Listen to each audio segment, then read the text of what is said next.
सखी सहेली। सभी सखियों को, सहेलियों को और श्रोताओं को आकांक्षा सिंह और दीपा माहेश्वरी का नमस्कार। स्वागत करते हैं सभी का कार्यक्रम सखी सहेली में।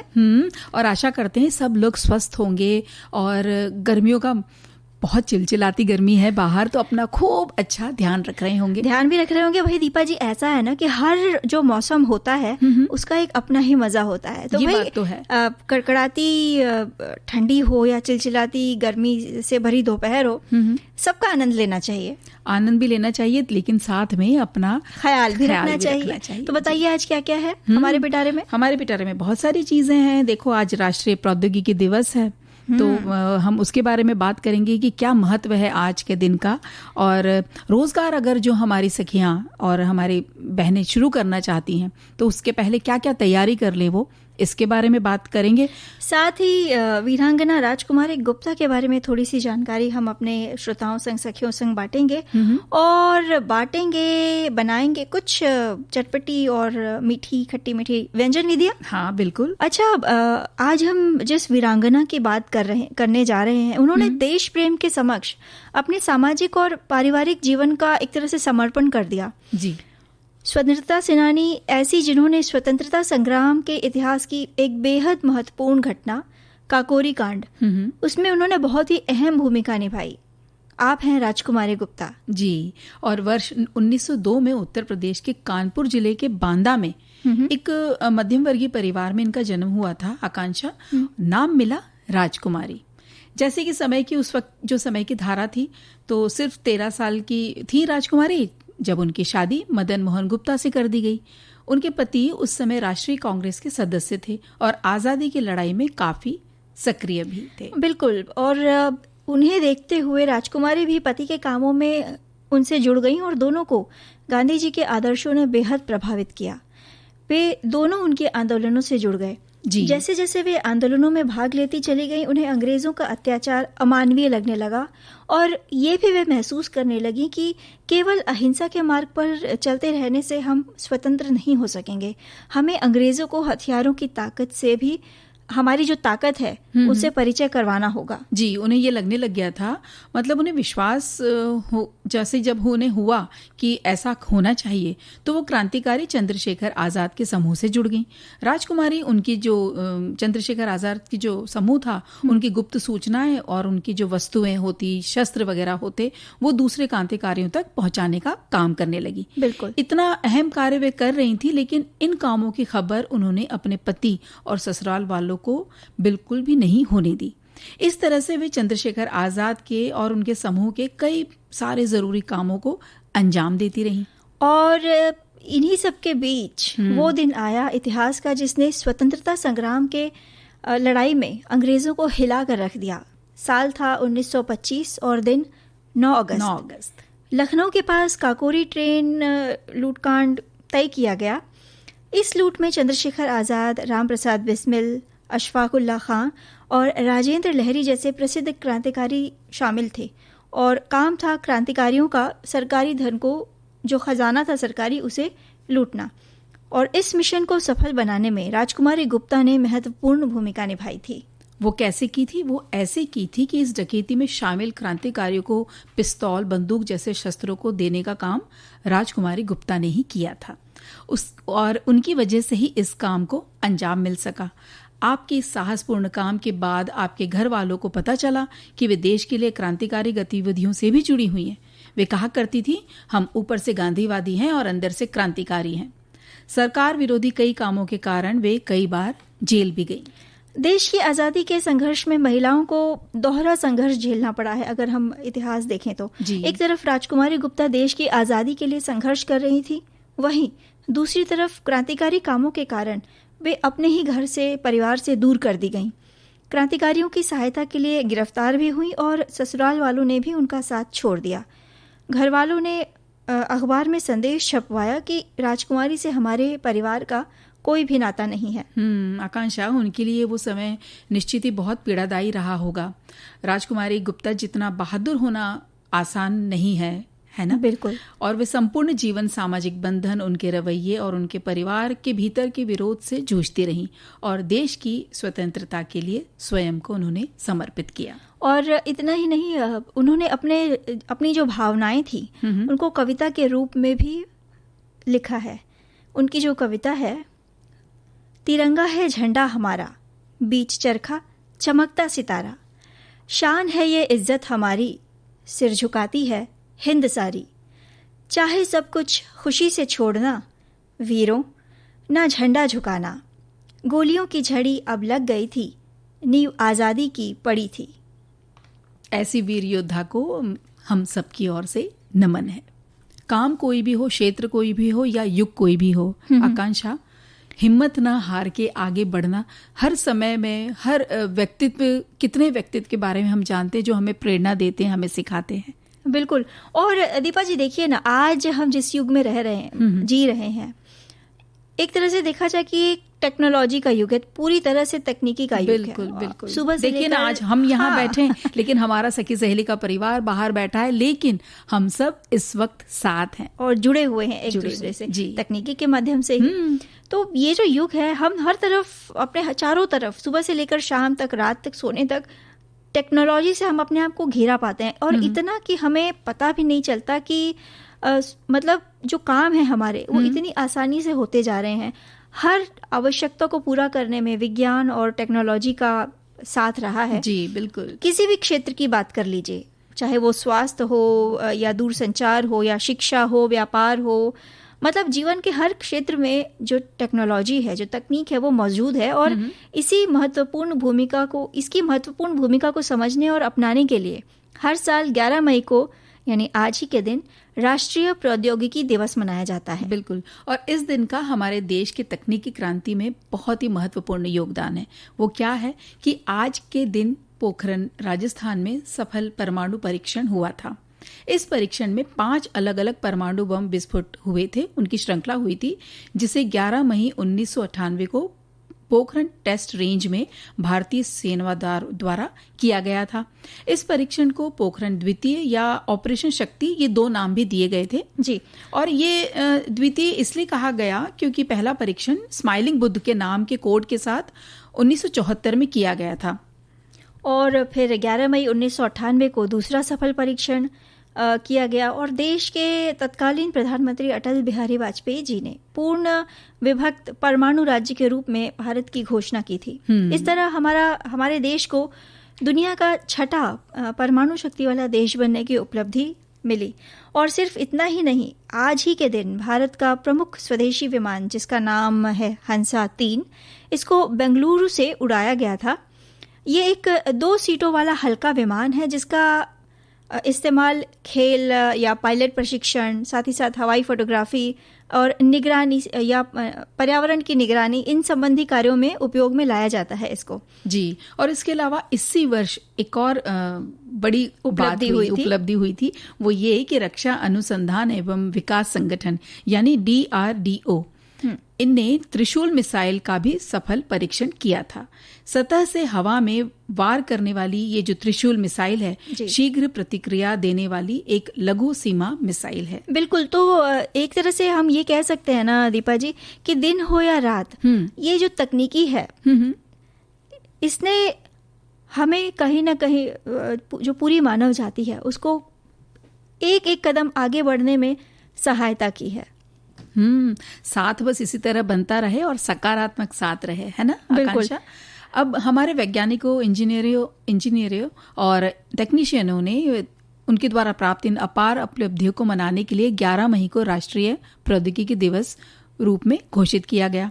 इस विशेष दिन को मनाने के लिए तकनीकी संस्थानों में और इंजीनियरिंग कॉलेजों में बहुत सारे प्रोग्राम्स आयोजित किया जाता है, जैसे क्विज हो गया, व्याख्यान, प्रस्तुतियां, इंटरैक्टिव सत्र होते हैं, वैज्ञानिक आधार की प्रतियोगिताएं भी होती है।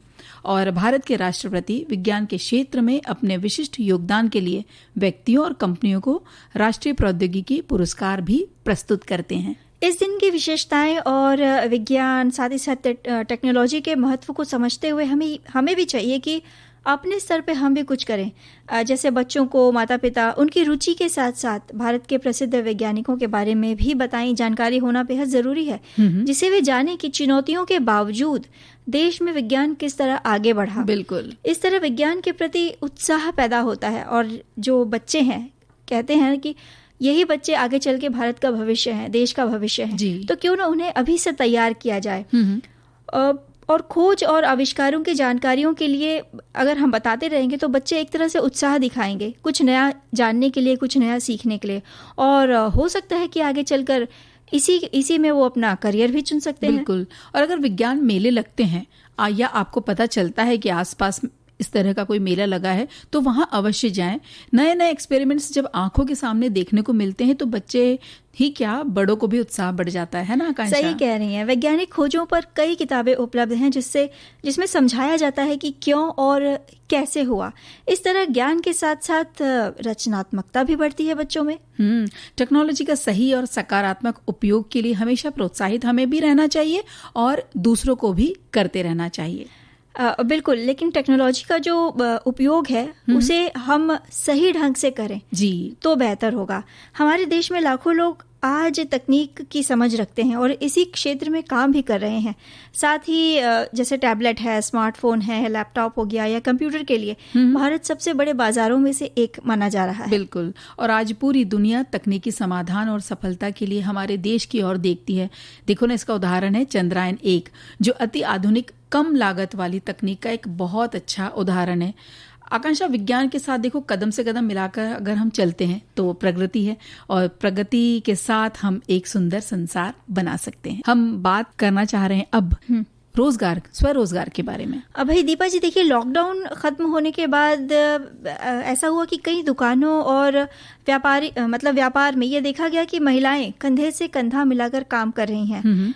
घर संभालती हैं, साथ ही साथ अगर दुकान है तो उस पर भी बैठती हैं, या व्यापार है तो उसमें भी वो अपनी रुचि दिखा रही हैं। और कहीं कहीं तो परिस्थितियां ऐसी हैं कि उन्हें घर का काम जो है, घर का और काम का पूरा भार उनके कंधों पर है। साथ ही कई बहनें अब खुद का व्यवसाय भी शुरू करना चाहती हैं, लेकिन कई चीज़ें हैं जैसे आर्थिक नुकसान या डर की वजह से तो अपने कदम पीछे खींच ले रहे हैं और उसे अपनी क्षमता से बाहर मानकर कई बार ऐसा भी होता है कि मन बदल जाता है कि नहीं, ये नहीं करना है। देखो आकांक्षा, बात बहुत सही है, लेकिन हमारी सखियों ने भी हमारे श्रोताओं ने भी बहुत सारे अपने संदेश लिख भेजे हैं।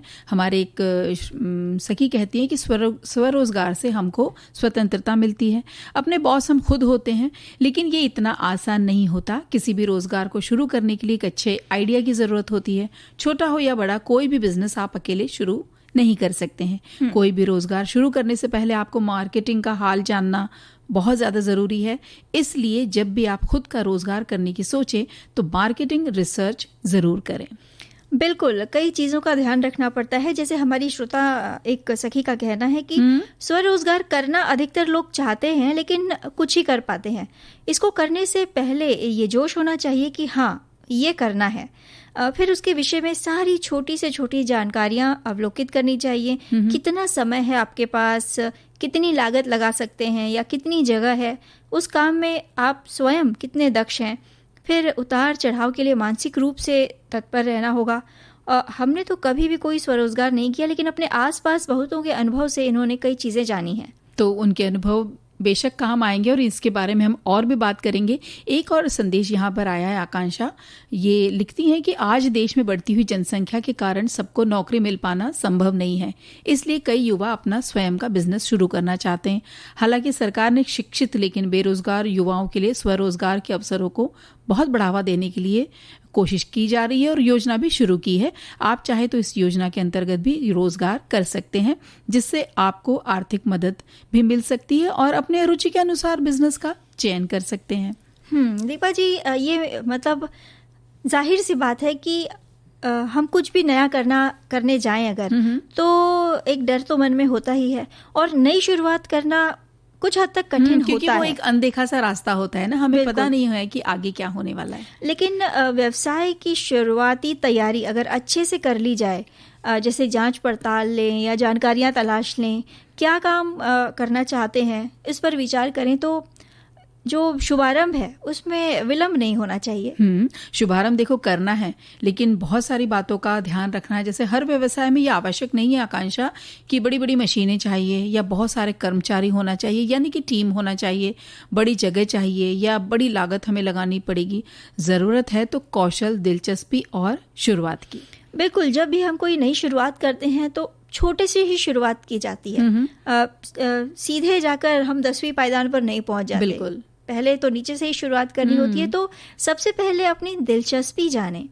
बेशक हम कोई भी काम करें वो तभी बेहतर ढंग से कर सकते हैं कि जब उसमें हमारी रुचि होगी। बिल्कुल सही। मान लीजिए कि मिट्टी के बर्तनों को रंगने और सजाने का शौक है हमें, या टेराकोटा ज्वेलरी बनाने में बहुत अच्छा लगता है, तो आप उस काम को मन लगाकर तभी करेंगे जब आपको उसमें रुचि होगी जी। और साथ ही साथ व्यावसायिक सोच से शुरू किया तो बस काम ही बनकर रह जाएगा, और संभव है कि कुछ दिन बाद उससे मन भी आपका ऊब जाए। इसलिए सबसे पहले हमें अपनी रुचि, अपनी कुशलता, इनको जानना होगा, समझना होगा, उसके बाद उसे व्यवसाय में बदलें। बिल्कुल ठीक कह रही हैं। और शुरुआती तैयारियां भी तो साथ में करनी होगी। जैसे हमें ये देखना होगा कि रुचि क्षेत्र में व्यवसायिक लाभ कितना है। ठीक है भाई, रुचि है और आप कुछ बनाना चाहती हैं, लेकिन इसमें कमर्शियल कुछ फायदा है या नहीं, ये भी हमें देखना बहुत ज़रूरी है। घर वालों से विचार विमर्श भी करना बहुत ज़रूरी है। ऐसा कोई व्यक्ति जो इस तरह का काम कर रहा हो जिसमें आपकी रुचि हो, उस तरह का काम, और जो आप सोच रही हैं तो उनके अनुभव आप ज़रूर जान ले। फिर इंटरनेट का दौर है। देखो आज आकांक्षा, आज आप कहीं भी हो अपने किसी भी शौक को व्यवसाय का रूप दे सकते हैं। ज़रूरत है बस एक सोच की। बिल्कुल दीपा जी, भाई स्वरोजगार की बात हो रही है तो कई सारे काम हैं हमारे, कई ऐसी कहते हैं ना खूबियां होती हैं, हॉबियां होती हैं, मतलब शौक होते हैं जिनको स्वरोजगार में बदला जा सकता है। अब देखिए, जैसे किसी को अगर खाना बनाने में रुचि है, आज उन्हें अच्छा लगता है कि अपने किचन में तरह तरह के एक्सपेरिमेंट करें, तो भाई इसको भी बदला जा सकता है क्योंकि आजकल घर से बनाए हुए खाने की बहुत मांग है बाहर, तो इस तरह के काम को भी आप शुरू कर सकती हैं। हमारे श्रोताओं से पूछते हैं कि चूंकि हम आज व्यंजन का भी जिक्र करने वाले हैं, तो कुछ ऐसी झटपट व्यंजन विधि है क्या आपके पास जो खासकर गर्मियों के लिए? अब भाई गर्मियों में ज़्यादा खाने की इच्छा तो होती नहीं, भूख मरसी जाती है, बनाने को भी ऐसा लगता है ना कि जल्दी से बन जाए। तो हमारी सखियां जल्दी जल्दी कमेंट बॉक्स में लिख के भेजें कि क्या ऐसी विधि है उनकी, कोई खास व्यंजन विधि जो वो फट से बना देती हैं जब अचानक कोई आ गया या ऐसा लगा कि बच्चे जिद कर रहे हैं, या गर्मी की जो तपती दोपहरिया है उसमें ठंडक आपको दे। बिल्कुल, तो ऐसे हमें संदेश के द्वारा भेजें। इस तरह की रेसिपीज हम इंतज़ार कर रहे हैं।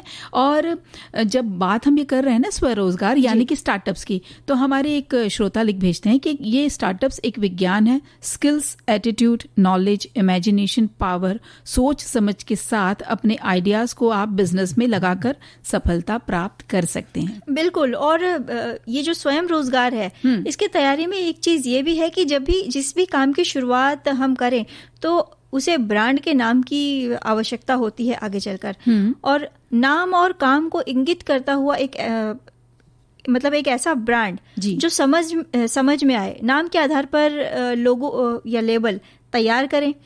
ये जो लेबल होगा या जो लोगो होगा, ये वस्तु से जुड़ा होना चाहिए। उदाहरण के लिए अगर पौधों का व्यवसाय है तो पत्तियों और हरे रंग से संबंधित लोगो या लेबल आप चुनें। यानी कि प्रोडक्ट क्या है वो समझ में आना चाहिए लोगों को, आपके प्रोडक्ट के नाम से, उसके ब्रांड से ही फिर वो सोचने लग जाए कि ये किस चीज के बारे में है। जी, ग्राहकों तक पहुंचने के लिए सोशल मीडिया, वेबसाइट, ब्लॉग, इन सब का आप सहारा लें। अपने काम से संबंधित छोटा सा प्रेजेंटेशन बना लें और अपने संबंधियों और रिश्तेदारों में भेजें ताकि वो भी आपकी मदद कर सकें और वो अलग अलग ग्रुप्स में वो भी आगे बढ़ा सकें। और सोशल मीडिया की मदद से लोगों से जुड़े, हैशटैग बनाएं, क्योंकि ये बहुत से ग्राहकों तक पहुंचाने में आपको मददगार होता है। मोबाइल या डिजिटल कैमरे से सामान की अच्छी तस्वीरें खींचें। इसके लिए अपने दोस्तों से ये की मदद लें या परिवार में कोई एक्सपर्ट है तो उसकी मदद ले लें। फिर इन तस्वीरों को सोशल मीडिया और ब्लॉग पेज पर आप पोस्ट करें। तो देखिए, उसकी वजह से भी आपके जो आप बिजनेस आपने शुरू किया है तो बढ़ने में मदद मिलेगी। और इस बात का ध्यान रखें और रिसर्च करें कि संभावित उपभोक्ता या जो क्लाइंट हैं वो कौन हो सकते हैं, उन तक कैसे पहुंचा जा सकता है। साथ ही ज़रूरी है कि प्रोडक्ट सर्विस के बारे में हम उन्हें जानकारी कैसे देंगे। बिल्कुल, और शुरुआत में पैकेजिंग भी साधारण रखें तो बहुत अच्छा होगा, क्योंकि अभी देखिए बहुत पैसा हमें लगाना नहीं है बिजनेस में, तो इस तरह कर सकते हैं कि पारदर्शी डब्बे ले लिए या प्लेन कागज़, बस इन चीज़ों का इस्तेमाल कर सकते हैं और सिर्फ लोगो लगाना ही काफ़ी होगा। कई वस्तुएं ऐसी होती हैं, अगर हम ऑनलाइन ऑर्डर करते हैं तो वे साथ में थैंक यू कार्ड भी भेजते हैं। आप इसे अभी प्रिंट न करवाते हुए हाथों से भी लिख कर दे सकते हैं, क्योंकि अभी आपका व्यवसाय जब शुरुआती दौर रहता है तो छोटा रहता है, तो ये किया जा सकता है। साथ ही साथ सोशल मीडिया पर सामान की असली तस्वीरें साझा करें, जो तस्वीरें एडिट की हुई ना हो। इससे जो आपका सामान है, जो ब्रांड है, उसकी विश्वसनीयता बनी रहती है। बिल्कुल, और गुणवत्ता प्रमुख उद्देश्य होना चाहिए, ये बहुत ज़रूरी भी है, क्योंकि बुनियादी सामग्री अच्छी और ताज़ी हो और साथ ही आपके बजट में हो तो बहुत अच्छा होता है। और क्वालिटी अगर आप मेंटेन मतलब बना के रखते हैं तो लोगों का विश्वास बना रहता है। बिल्कुल, और शुरुआत कहाँ से की जाए, तो भाई आप जिस शहर में हैं शुरुआत वहीं से करें, वहीं सामान बेचें, जिससे आपको ग्राहकों तक पहुंचना आसान होगा। और जो कच्चा माल रहता है वो भी आप अपने ही शहर से पहले लें तो बेहतर होगा। बिल्कुल, और अपने व्यवसाय को रजिस्टर करवाना बहुत ज़्यादा ज़रूरी है। आप अच्छी व्यापारी बनना चाहती हैं तो सारे लीगल काम करने होंगे और इसके लिए कानूनी सलाह लेना बहुत ज़्यादा ज़रूरी है।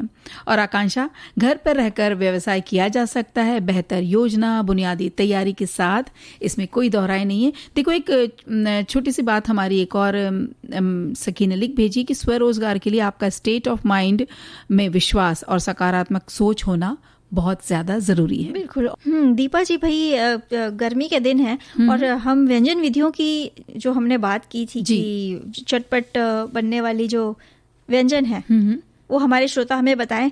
तो हमारे एक श्रोता लिखते हैं कि भाई गर्मी के दिनों में इन्होंने सिर्फ लिस्ट दी है, अच्छा, फ्रूट सलाद, साथ में मट्ठा और वेजी सैंडविच। अच्छा, तो ये इनका कहते हैं ना झटपट बनने वाला खास व्यंजन है कि ये भाई हाँ, ये वाली सारी चीजें जल्दी जल्दी बन सकती हैं। फ्रूट सलाद अगर अचानक से कोई आ गया तो अगर फल है घर में तो सब काट के चाट मसाला डाल के मिला लिया, साथ ही साथ मट्ठा और सैंडविच बना लिया। अच्छा, ये तो है। एक हम आपको बताना चाहते हैं मुरादाबादी दाल चाट। क्या बात है, बताइए। दाल अगर आपके किचन में, जैसे आपने एक दिन पहले मान लीजिए धुली हुई दाल, पीली वाली दाल बनाई हुई है और अगर वो बच गई है तो तब भी बना सकते हैं, और अगर नहीं भी तो आप खास तौर पे इस दाल को बना लीजिए। तो धुली मूंग की दाल लेनी है आपको, और एक कटा प्याज, 2 बारीक कटी हरी मिर्च ले लीजिए, 1 बारीक कटा टमाटर, आधा चम्मच जीरा पाउडर, कुछ मठरी या पापड़ी जो है ना कड़क वाली घर में पड़ी हुई होती, स्वाली अगर वो है तो वो रख लीजिए, 1 चम्मच हरी धनिया की चटनी, 1 चम्मच इमली की चटनी और हरा धनिया। तो हरी धनिया की चटनी और इमली की चटनी तो इन गर्मी के दिनों में छुट्टियां हैं तो आप बना के ही रख लीजिए, क्योंकि बहुत सारी चीज़ों में इसका काम इस्तेमाल होता है। तड़के के लिए 1 चम्मच घी लेना है, 2 सूखी कश्मीरी लाल मिर्च। इसको बनाना कैसे है, जो भी आपने दाल ली है ना, जितनी भी दाल आपने घर में आपके लिए बना लीजिए या बच गई है, तो उसमें आप क्या कीजिए, प्याज, टमाटर, हरी मिर्ची, जीरा पाउडर, हरे धनिए की और इमली की चटनी डालकर अच्छे से उसको बहुत अच्छे से मिला ले। इसमें अब ऊपर से वो जो मठरी आपने ली है ना जी, मैदे की या गेहूं की मठरी, उसको हाथ से तोड़ के उसके ऊपर से डाल दीजिए। अब तड़का लगाना है, इसमें ऊपर घी गर्म करके लाल मिर्च का तड़का दे, इसे दाल चाट के ऊपर डाल दीजिए, साथ में ऊपर से हरा धनिया बुरक दीजिए, और ये एक चाट बहुत चटपटा सा चाट बहुत अच्छा लगता है। बिल्कुल। और चाट के साथ अगर आइसक्रीम खाई जाए तो सोने पे सुहागा। क्या बात है। तो कैरामेल चॉकलेट आइसक्रीम किस तरह बनाएंगे? आप आइसक्रीम सिखा रही हैं, बताइए। तो सामग्री नोट करें। 300 ग्राम एकदम ठंडे केले, लगभग 3 से 4 केले आएंगे इसमें। 30 ग्राम खजूर, गर्म पानी में बीज निकले हुए खजूर को 10 मिनट आपको भिगो कर रखना है। 25 ग्राम कोको पाउडर, ये आपको बाजार से मिल जाता है कोका पाउडर। 40 ग्राम पिसे हुए बादाम या अखरोट, साथ ही साथ बारीक कटे हुए सूखे मेवे। अब आप बारीक कटे हुए सूखे मेवे में आप काजू भी काट सकते हैं, बादाम भी ले सकते हैं, जो घर में आपके उपलब्ध है, जो भी अवेलेबल है। किस तरह बनाना है, मिक्सर के जार में केला, खजूर और कोको पाउडर साथ ही साथ पिसा हुआ बादाम या अखरोट अच्छी तरह चला लें। अच्छा, ये केला एकदम ठंडा केला लेना है, एकदम उसको ठंडा केला फ्रिज में रखना, फ्रिज में रखना पड़ेगा आपको उसको ठंडा करने के लिए। हालांकि केला ऐसा फल है जिसे फ्रिज में रखा नहीं जाता, लेकिन चूंकि आपको इस आइसक्रीम की तैयारी करनी है तो ज्यादा देर नहीं, 1-1.5 घंटा भी आप रखेंगे तो वो जो केले हैं वो एकदम ठंडे से हो जाएंगे। जी। अब जो आपने मिक्सर में इसे अच्छे से चला लिया तो इससे एक क्रीमी सा एक पेस्ट नुमा आपको ये मिल जाएगा, एक टेक्सचर मिल जाएगा। जी जी। फिर ये जो मिक्सचर है इसको एक बड़े कटोरे में निकाल लें। इसमें मिले जुले सूखे मेवे डाल लें और फिर इस मिश्रण को अच्छी तरह चलाकर रात भर के लिए फ्रिज में रखें। और सर्व करने के पहले, परोसने के पहले कांच के बर्तन में थोड़ा सा मिश्रण निकालें। ऊपर से पिघली हुई चॉकलेट या चॉकलेट सिरप, ये चीज़ें भी बाजार से आप ला सकते हैं, उसे ऊपर से डाल लें। और फिर आखिर में सजाने के लिए अपने पसंद के हिसाब से आप सूखे मेवे डालें, इसे सजा सकती हैं, या सूखे नारियल का खोपरा किसा हुआ भी डाला जा सकता है। अच्छा, तो ये एक झटपट बनने वाला आइसक्रीम है ना? तो इसके साथ मतलब झटपट बनने वाला, मतलब अब भाई आइसक्रीम जमाने के लिए रात में तो रखना ही पड़ेगा, लेकिन हाँ, रात में रख दिया तो दूसरे दिन हमें खाने मिल जाएगा। अब हमारी एक सखी है, उन्होंने लिख के रखा है, उन्होंने बताया है हमें कि दाल ढोकली बनाना अच्छा लगता है उन्हें घर में, तो अरहर की दाल से भी बनती है, मसूर की दाल से भी बनती है, दोनों मिक्स करके भी बनती है। दाल को खुले बर्तन में नमक, हल्दी, तेज पत्ते के साथ पकने के लिए रख दीजिए और पिट्ठी बनाने के लिए आटे में थोड़ा सा घी का मोइन डाल के, अजवाइन डाल के उसे कड़क गूंथ लें। अब छोटी छोटी पूड़ियाँ बनाकर फूल की तरह का आकार भी दे सकें तो आप उसको दाल में डाल दीजिए। तड़का लेना है आपको, कढ़ाई में तेल डालकर मिर्च, जीरा, हरी मिर्च, हींग और प्याज, लहसुन, अदरक, टमाटर, धनिया, ये सब कुछ डाल के उसको अच्छे से भून लीजिए और दाल पिट्ठी के ऊपर इसे डाल दीजिए। और जब आप परोसें तो देसी घी डालकर या किसी अचार के साथ इसका आनंद उठा सकती हैं। चाहे तो राइस यानी चावल भी अगर घर में बने हुए तो उसके साथ भी इसका आनंद लिया जा सकता है। क्या बात है। तो चटपटा सा ये व्यंजन था जी। अब भाई ये जो हमारी एक श्रोता लिखती हैं कि सत्तू का नमकीन शरबत, साथ ही साथ आम का शरबत, लस्सी, पाइनएप्पल जूस, ऑरेंज जूस, आम का पन्ना, ये सारी चीज़ें गर्मी में दिल को ठंडक पहुंचाती हैं। बिल्कुल बिल्कुल। और दीपा जी, गर्मियों का जो खास से व्यंजन होता है, खासकर उत्तर भारत में इसकी काफ़ी मांग होती है, वो है सत्तू जी। चने का सत्तू हो गया, जौ का सत्तू हो गया, साथ ही साथ मसूर का सत्तू, जो खाने में बहुत स्वादिष्ट होता है, पाचन में हल्का होता है, पौष्टिकता से भरपूर। और इसको नाश्ते के समय अगर आप खा लें तो दोपहर तक छुट्टी हो जाती है खाने की। और चलते चलते बहुत जल्दी बनने वाली कैंडी यानी टॉफी, कच्चे आम की। तो कच्चा आम लेना है, खास तौर पे जो आम की वैरायटी होती है ना, तोतापुरी, वो ले लीजिए 3 कच्चे मीडियम साइज के। इसको अच्छे से आपको मिक्सर में पीस लेना है। अब लेनी है साथ में पिसी हुई मिश्री। मिश्री नहीं है तो आप शक्कर ले लीजिए। तो अगर 250 ग्राम आम लिया है तो 250 ग्राम ही आपको मिश्री लेनी है, यानी बराबर मात्रा में लेनी है। ऊपर से साथ में लेना है आपको काला नमक 1 चम्मच, साथ में 1/4 सादा नमक, 1 चम्मच भुना जीरा लेना है, कुछ पुदीना के पत्ते और थोड़ा सा हरा धनिया और 2 बूंद मीठा यानी खाने वाला हरा रंग, ऑप्शनल है वो जी। अब आप कैसे बनाना है, आम, पुदीना और हरा धनिया ये सब पीस ले मिक्सर में। अब एक चौड़े पैन में इस मिक्सर को डाल दें, मध्यम आंच पे आपको इसको सेकना है। पिसी हुई मिश्री भी अब इसमें डाल देना है। तब तक चलाते रहना है जब तक कि मिक्सचर इतना गाढ़ा हो जाए कि अगर आप थाली में जमा सके। हाँ, तो अब जब ये जमने जैसी हो जाए तब आप इसमें आप नमक, जीरा और वो हरा रंग चाहे तो डाल दीजिए। हरे रंग से बहुत खूबसूरती आ जाती है। थाली को तेल से थोड़ा सा ग्रीस कर लें, इसे जमा लें और ठंडा होने पर ऊपर से थोड़ी सी पिसी शक्कर और चाट मसाला बुरक दे और अपने मन पसंद आकार में इस कैंडी को काटिए और खाकर बताइएगा फिर हमें। यही संदेश भाई, बड़े तो नहीं, बच्चों को खिलाकर बहुत आनंद आएगा और बच्चों को खाकर भी बहुत आनंद आएगा। दीपा जी, फिलहाल हम रुक नहीं सकते, हमें जाना होगा क्योंकि घड़ी का इशारा कर चुकी है। तो सभी सखियों, सहेलियों, श्रोताओं को आकांक्षा सिंह और दीपा माहेश्वरी का नमस्कार।